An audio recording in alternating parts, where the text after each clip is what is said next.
नमस्कार, स्वागत है आपका अजीत अंजुम जी के प्लेटफॉर्म पर। मैं हूं नीलू व्यास। बॉलीवुड सितारा और बीजेपी की सांसद कंगना रनौत को उनकी ही पार्टी ने आज एक बड़ा माफी वीर बना दिया है। उनकी उपाधि आज सावरकर से लोग उनको कंपेयर करने लगे हैं कि देखिए, जैसे सावरकर ने माफी मांगी थी, उसी तरह से आज कंगना रनौत को माफी मांगने पर बीजेपी ने मजबूर कर दिया। बीजेपी की वो लाडली थी, बीजेपी की चहेती सांसद थी, प्रधानमंत्री भी उनको बहुत मानते थे। लेकिन कहीं ना कहीं पार्टी को यह एहसास हो गया कि अगर कंगना पर दबाव नहीं डाला गया तो ये पार्टी की नैया को डुबो देंगी, पार्टी की लुटिया को डुबो देगी। कंगना ने अपने एक बयान में, कल जो बयान काफी वायरल हुआ, उसमें उन्होंने ये कहा था कि जो 3 काले कानून मोदी सरकार ने वापस किए थे, मैं किसानों से कहना चाह रही हूं कि वो गुहार लगाएं प्रधानमंत्री से और उन तीनों किसान कानून को, यानी कि वो काले कानून वापस लागू करने चाहिए, क्योंकि किसान हमारे देश के पिलर ऑफ स्ट्रेंथ हैं। यहां तक कि वन नेशन वन इलेक्शन से भी जोड़ दिया गया कि जैसे bureaucrats one nation one election को लाने के लिए काम कर रहे हैं, उसी तरह से 3 किसान कानून को वापस लागू करने के लिए काम करना चाहिए। अब वो बोल गई, किसके दबाव में बोला, या उनसे पार्टी ने जानबूझकर बुलवाया एक ट्रायल बलून के तहत कि भाई जैसे ट्रायल बलून फ्लोट कर दिया जाता है कि देख लेते हैं इस बयान का क्या असर होता है, ज्यादा कुछ अगर रिएक्शन नहीं होगा तो उसको हम फ्लोट कर देंगे और कॉर्पोरेट्स का थोड़ा सा फायदा हो जाएगा। कुछ इसी प्रयोग के चलते बीजेपी ने सोचा नहीं था कि इसका बैकलैश इस तरीके से आएगा। कंगना ने बोल तो दिया, लेकिन बोलने के बाद जिस तरीके के रिएक्शंस आए बीजेपी के अंदर से और बीजेपी के बाहर से भी, तो बीजेपी को लगा कि ये तो बहुत बड़ी गलती हो गई है। और वैसे तो कंगना अपनी गलतियों को मानती नहीं है, और अगर उनको हिदायत भी दी जाती है तो हिदायत देने के बावजूद वो बार बार गलती करती है। लेकिन इस बार ऐसा लग रहा है कि उनको फोन शायद और शायद केवल या तो प्रधानमंत्री नरेंद्र मोदी या तो अमित शाह ने ही किया होगा, क्योंकि तभी उन्होंने एक अपना वीडियो जारी किया और वीडियो में उन्होंने ये बोला कि ये मेरी गलती है कि मैं फिल्म अदाकारा होने के नाते नाते मैं भूल गई कि मैं अब सांसद भी हूं और मुझे अपनी इस जिम्मेदारी को ख्याल करना पड़ेगा। और साथ में उन्होंने ये कहा कि मेरे जो कहे हुए शब्द हैं वो मैं वापस लेती हूं, क्योंकि सुबह और कल शाम से गौरव भाटिया का एक वीडियो भी काफी वायरल हो रहा था, जिसमें गौरव भाटिया ने ये कहा कि कंगना के वो निजी बयान थे, पार्टी उस बयान से अपने आप को अलग करती है और ये कंगना की निजी राय हो सकती है और हम उनकी इस राय से इत्तेफाक नहीं रखते। और गौरव भाटिया के इस वीडियो के बाद हो सकता है कि उनकी टेलीफोन पर बातचीत हुई हो सकता है कि मोदी जी ने उनको हिदायत दी हो सकता है कि नड्डा जी और अमित शाह ने उनको एक बार फिर से हिदायत दी हो कि भाई संभल जाओ, वरना तुम्हारे लिए ये बात अच्छी नहीं है। तो कंगना ने आज अपना एक वीडियो जारी किया और उस वीडियो में बड़े बुझे हुए मन से उन्होंने कहा कि पूरी संवेदना के साथ जो 3 किसान कानून हमारे प्रधानमंत्री लेकर आए थे, उसके बारे में जो मैंने बयान दिए थे वो काफी संवेदनशील थे, उस पर बहुत सारे लोगों की जो भावनाएं आहत हुई हैं, उसकी वजह से मैं अपने शब्द वापस लेती हूं। और साथ में वो ये भी कहती है, मैं आपको पढ़ के भी सुनाती हूं क्योंकि यहां पर यह समझना जरूरी है कि कंगना ने एग्जैक्टली क्या कहा, फिर आपको उनका बयान भी हम सुनाते हैं। उन्होंने ये कहा कि पिछले कुछ दिनों में मीडिया ने मुझसे किसान कानून पर कुछ सवाल पूछे और मैंने सुझाव दिया कि किसानों को प्रधानमंत्री मोदी से किसान कानून वापस लाने का अनुरोध करना चाहिए। मेरे इस बयान से कई लोग निराश और हताश हैं। जब किसान कानून प्रस्तावित किया गया था तो हमसे कई लोगों ने इसका समर्थन किया था, लेकिन हमारे प्रधानमंत्री ने बड़ी संवेदनशीलता और सहानुभूति के साथ इसे वापस ले लिया और हम सभी कार्यकर्ताओं का यह कर्तव्य है कि हम उनके शब्दों की गरिमा का सम्मान करें। ये तो ठीक है। उसके बाद जो लिखती हैं, जो बोला है उन्होंने, मुझे भी यह ध्यान रखना होगा कि अब मैं कलाकार नहीं हूं, मैं भारतीय जनता पार्टी की कार्यकर्ता हूं और मेरी राय मेरी अपनी राय न होकर पार्टी का रुख होनी चाहिए। इसलिए अगर मेरी बातों और मेरी सोच से किसी को निराशा हुई है तो मुझे खेद रहेगा और मैं अपने शब्द वापस लेती हूं। ये जो दूसरे भाग में जो उन्होंने ये बात कही है कि मुझे भी ये ध्यान रखना होगा कि अब मैं केवल कलाकार नहीं हूं बल्कि भारतीय जनता पार्टी की कार्यकर्ता हूं और मेरी राय अपनी राय ना होकर बल्कि वो बीजेपी की राय होनी चाहिए। ये बिल्कुल ऐसा लग रहा है कि ये लाइन उनको डिक्टेट करके बोली गई है, उन्होंने हूबहू उसको कैमरे के सामने पढ़ा है। अब इस बात को मोदी जी ने उनको बताया है या नड्डा जी ने बताया है या अमित शाह ने बताया है, लेकिन एक बात तो साफ है कि आज कंगना रनौत को जमकर डोज मिली है बीजेपी से कि भाई अब आप एक बॉलीवुड एक्टर नहीं है, आप जो भी कहेंगी पार्टी का वो स्टैंड होगा, इसलिए सोच संभल कर बोलिए। तो आज एक बड़ी माफी वीर में कंगना रनौत को पार्टी ने कन्वर्ट कर दिया, लेकिन लोग इस बात पर बराबर चर्चा कर रहे हैं कि कंगना रनौत इतनी भी मूर्ख नहीं है कि वो इतना बड़ा बयान दे देंगी। पार्टी ने उनसे ये बयान कहलवाया और कहलवाने के बाद पार्टी ही उनसे एक तरीके से माफी भी मंगवा रही है, क्योंकि उनके बयान को एक ट्रायल बलून, एक प्रयोग के रूप में उसको इस्तेमाल किया गया ये देखने के लिए कि भाई देखिए भावनाएं आहत होती हैं नहीं होती, किसान इससे भड़कते हैं नहीं भड़कते। लेकिन क्या हुआ, हरियाणा बीजेपी के अंदर और अकाली दल और तमाम सब किसानों के तरफ से जिस तरीके के रिएक्शंस आए, तो उससे बीजेपी समझ गई कि बीजेपी को जो बची खुची सम्मानजनक हार का एक वो जुगाड़ कर रही थी हरियाणा में, वो भी सुपड़ा साफ होता हुआ बीजेपी को दिखा और इसी वजह से आज कंगना को ये वीडियो बयान जारी करना पड़ा। नमस्ते दोस्तों, पिछले बीते कुछ दिनों में मीडिया ने मुझसे फार्मर्स लॉ पे कुछ सवाल किए और मैंने ये सुझाव दिया कि किसानों को फार्मर्स लॉ वापस लाने का प्रधानमंत्री जी से निवेदन करना चाहिए। मेरी इस बात से बहुत सारे लोग निराश हैं और डिसअपॉइंटेड हैं। जब फार्मर्स लॉ प्रपोज हुए थे तो हम बहुत सारे लोगों ने जो है उनका समर्थन किया था, लेकिन बड़ी ही संवेदनशीलता से और सहानुभूति से हमारे माननीय प्रधानमंत्री जी ने वो लॉज जो थे वापस ले लिए थे और ये हम सब कार्यकर्ताओं का कर्तव्य बनता है कि हम उनके शब्दों की गरिमा रखें। मुझे ये बात भी ध्यान रखनी होगी कि मैं अब एक कलाकार नहीं, भारतीय जनता पार्टी की कार्यकर्ता हूँ और मेरे ओपिनियंस अपने नहीं होने चाहिए, वो पार्टी का स्टैंड होना चाहिए। तो अगर मैंने अपने शब्दों से और अपनी सोच से किसी को डिसअपॉइंट किया है, मुझे खेद रहेगा। I take my words back. आप ये देखिए उन्होंने कितने उल जलूल बयान इसके पहले दिए थे, नड्डा जी ने उनको बुलाकर बोला, हिदायत दी, लेकिन फिर भी वो नहीं मानी। लेकिन आज ऐसा क्या हो गया, क्योंकि आज कंगना को जमकर पार्टी ने लताड़ा होगा, तभी उनको इस तरीके का वीडियो जारी करके माफी मांगनी पड़ी। बकायदा वो वीडियो माफीनामा है और इस बात का कबूलनामा भी है कि वो जो बातें कहती हैं, अब पार्टी ने उनको बोला है कि जो भी आप बोलेंगी वो पार्टी का स्टैंड होगा, ये आपकी निजी राय नहीं होगी और सिर्फ निजी राय कहने से ये काम नहीं चलेगा। लेकिन विपक्ष को ये मौका मिल गया है। मल्लिकार्जुन खड़गे का आप ट्वीट देखिए जो सुबह आया था। मल्लिकार्जुन खड़गे ने भी कहा कि देखिए ये ऐसी सरकार है जो किसान विरोधी सरकार है और वो लगातार किसानों के विपरीत जो भी डिसीजंस होते हैं उनको लेती है और अब ऐसा लग रहा है कि किसान विरोधी जो कानून, 2-3 काले कानून थे, सरकार उनको लाने की कोशिश कर रही है।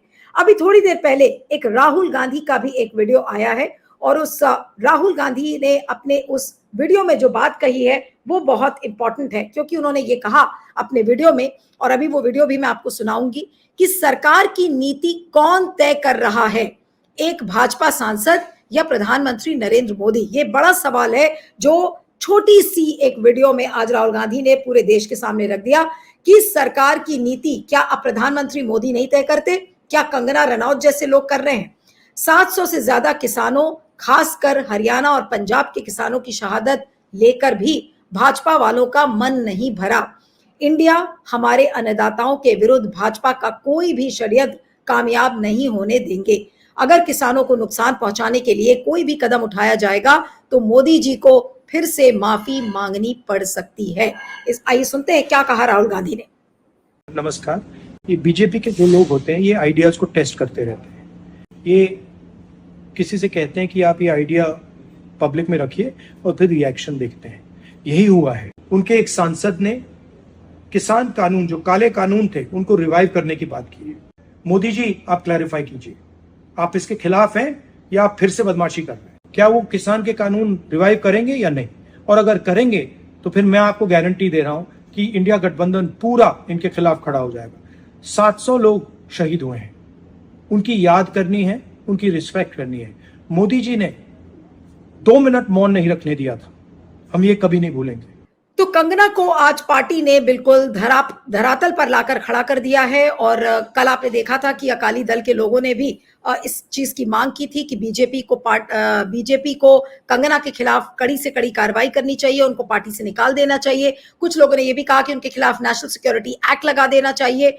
और बीजेपी के अंदर भी लोग काफी इससे विचलित हुए हैं कि किस तरीके का बयान, वो भी उसकी टाइमिंग कि हरियाणा इलेक्शंस का टाइम है और उस समय में किस तरीके के बेतुके बयान कंगना रनावत दे रही है। अभी थोड़ी देर पहले मैंने जयवीर शेरगिल की एक बाइट सुनी थी, वो भी अब बीजेपी के प्रवक्ता हैं, तो उनका भी ये कहना है कि कंगना के ये बयान बहुत बेतुके थे और सिखों के खिलाफ भी जो उन्होंने जिस तरीके की बयानबाजी की है वो बिल्कुल शोभनीय नहीं है और वो बिल्कुल बीजेपी को असहज करने वाले बयान दे रही है। तो कुल मिलाकर कंगना की फिल्म कब रिलीज होगी अभी ये तो पता नहीं है, क्योंकि सीबीएफसी को इस चीज को साफ करना है। लेकिन बीजेपी ने आज कंगना रनावत को यह बता दिया कि आप बड़े पर्दे पर यानी कि बॉलीवुड स्क्रीन पर जब आप काम करती हैं तो आप ही की चलती होगी, लेकिन पार्टी और पॉलिटिक्स बिल्कुल अलग खेल है और उसमें आपको पार्टी के आला कमान की ही बात माननी होगी। लेकिन सवाल ये उठता है कि केवल और केवल सिर्फ पार्टी के ये कहने से क्या ये बातें खत्म हो जाएंगी? क्या गारंटी है कि बीजेपी अब आगे भी इस तरीके के ट्रायल बलून को फ्लोट नहीं करेगी, और वो भी नीतिगत मामलों में? किसान कानून, वो जो 3 काने कानून है, उनको लागू करना है या नहीं करना है, ये कोई एमपी इसकी बात कैसे कर सकता है? क्या इस बात को करने के लिए उन्होंने क्या प्रधानमंत्री से अनुमति ली थी? क्या नड्डा से अनुमति ली थी? क्या फिर अमित शाह से उन्होंने अनुमति ली थी? या फिर बिना अनुमति लिए ही उन्होंने बोल दिया ये बात? और नीतिगत फैसले अब प्रधानमंत्री मोदी नहीं बल्कि कंगना रनावत जैसे जो सांसद हैं वो करेंगे। इसी बात को राहुल गांधी ने उठाया है और ये एक बड़ा मसला है कि क्या जो नीतिगत फैसले हैं, अब प्रधानमंत्री नरेंद्र मोदी इतने हेल्पलेस हो चुके हैं क्योंकि उनको ये नहीं पता है कि उनकी कौन सी चीज सफल होगी, कौन सी असफल। इसलिए उन्होंने सांसदों को छोड़ दिया है कि जाओ आप बोलो, बोल कर देखो क्या रिएक्शन आता है, उसके बाद पार्टी इस चीज पर एक कंसेंसस बनाएगी कि हमें वो काम करना है या नहीं करना है। ये उसी पार्टी का हाल होता है जिस पार्टी को ये नहीं पता होता कि अब वो दाएं जाए या बाएं। और बीजेपी के सामने कुछ ऐसी ही सिचुएशन आ गई है, जो उसका कमांड सेंटर है वो बिल्कुल फेल हो चुका है। 10 साल तक, जो पिछले 10 साल तक हमने बीजेपी का कमांड सेंटर देखा, किसी भी व्यक्ति ने कोई ऊल जलूल बात, कोई न दाएं न कोई बाएं, किसी ने इस तरीके की बातें नहीं की थी। लेकिन अब हाल में जब से 2024 के चुनाव का नतीजा आया है, आप देख रहे हैं कि लोग अलग अलग सुर में बात कर रहे हैं, चाहे वो कंगना रनावत हो, चाहे स्मृति ईरानी हो, सब अलग अलग तरीके की बातें करते हुए सुनते नजर आते हैं। और गडकरी जी भी अपने कुछ कुछ बयान देते रहते हैं। तो सवाल यह है कि क्या पार्टी का कमांड सेंटर बिल्कुल अब ध्वस्त हो चुका है और इसीलिए कंगना रनावत जैसे लोगों को यह खुली छूट मिली है। लेकिन आज बीजेपी को यह समझ में आया कि कंगना रनावत को छूट देना मतलब पार्टी को ध्वस्त करने जैसा है, और आज इसीलिए उस बॉलीवुड एक्टर को बीजेपी ने आज धरातल पर लाकर खड़ा कर दिया। और कंगना को यह बात बोलनी पड़ी क्योंकि कंगना के लिए लोग ये कहते थे कि वो बहुत ही एरोगेंट है। उनकी तुलना स्मृति ईरानी से होती थी कि जैसे स्मृति ईरानी किसी की बात नहीं सुनती, वैसे कंगना भी नहीं सुनती। तो आज उसी कंगना रनावत को बीजेपी को यह सबक सिखाना पड़ा और बोलना पड़ा कि उनकी निजी राय पार्टी की राय नहीं है और इन दोनों चीजों को अलग करें। और आज कंगना रनावत को यह बोलना पड़ा कि मैं बीजेपी की कार्यकर्ता हूं, एक अदाकारा नहीं। तो अब इन दोनों रोल्स को वो कैसे निभाएंगी ये नहीं पता, क्योंकि अभी उनकी फिल्म अभी रिलीज नहीं हुई है। वो उस चीज के लिए भी काफी परेशान है।